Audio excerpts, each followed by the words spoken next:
True. Like, I guess that's an example of a celebrity not recognizing celebrity. Right, right. The fact that they have this level of celebrity. Um, but yeah.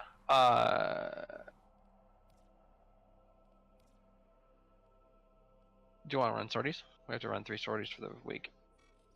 This is the future. Yeah, we can do that. Prestige. The pinnacle Sortie. of the warsmith's art. Defense, mobile defense, and rescue. No, we can do those. Oh, yeah.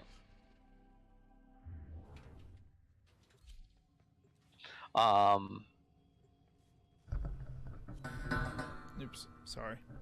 Move my mic and bad things happened.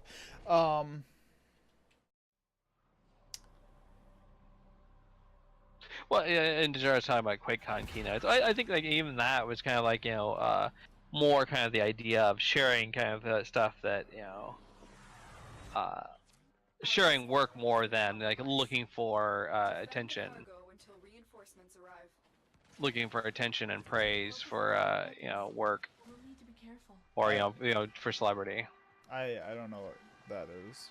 QuakeCon. QuakeCon is a big keynote. Basically, QuakeCon is a big convention centered on Quake, obviously, and it get in games pretty more generally, and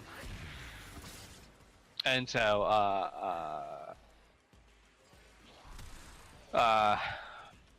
and so, like he Carmack would give the keynotes, and so okay. But, yeah, I mean, like and often when you give keynotes at a convention, like it's kind of a big thing. But I always got the feeling that like Carmack was always more about like him wanting to share the cool work he was doing, rather than a strong desire to kind of get more fame and celebrity for himself. Right. Like it's more about the product than the person. Right. I mean, Carmack really didn't need to become a celebrity in order to sell id games. They had kind of this fan base. I think you could kind of look at the flip side of that. And look at oh, the name's escaping me right now.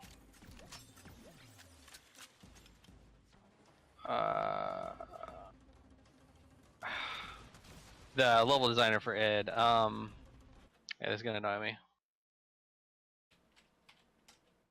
John Romero. John Romero is kind of the flip side of that, where he kind of like took a lot of that a lot of the celebrity that he got from working on id games, and then tried to parlay that into his own career. Did he make anything? Yeah. Have you ever heard of the game Daikatana? No. Oh my God, you don't know about Daikatana?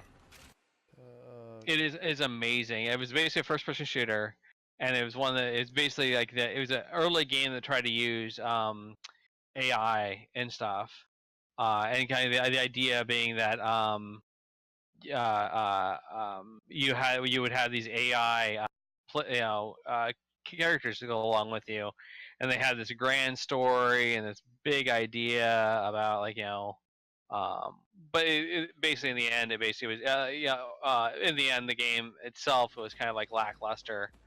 And it was basically kind of really frustrating because like you had to move together as a team, you had very little control over the AI teammates. Oh no! So it just turned into an escort mission.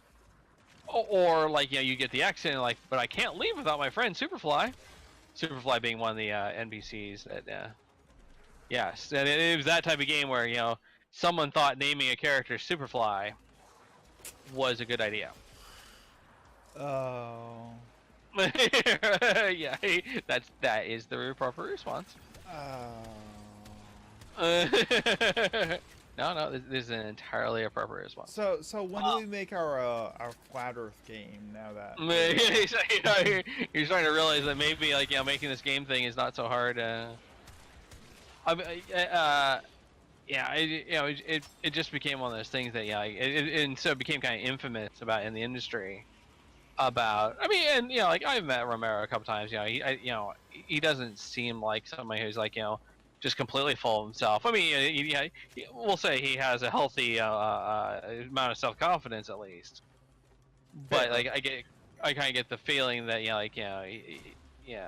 but like just like everything about the game was just kind of reeked of like Look at me, terrible. look at me. Yeah, like like there was there were like part of the marketing for the game was John Romero is gonna make you his bitch. Right. Again, like someone failed the marketing stuff. Somebody didn't pass their marketing 101. Right. Don't call your consumers bitches. Right. Don't say you're gonna make them your bitch because some of them may not appreciate that. Some people don't want to be your bitch. Thanks. Right. I'll be a pass.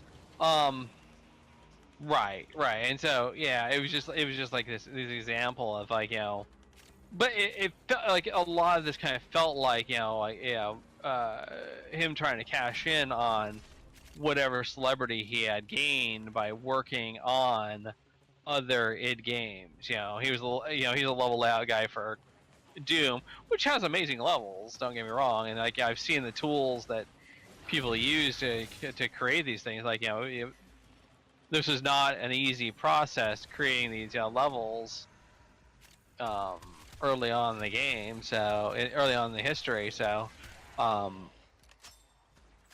but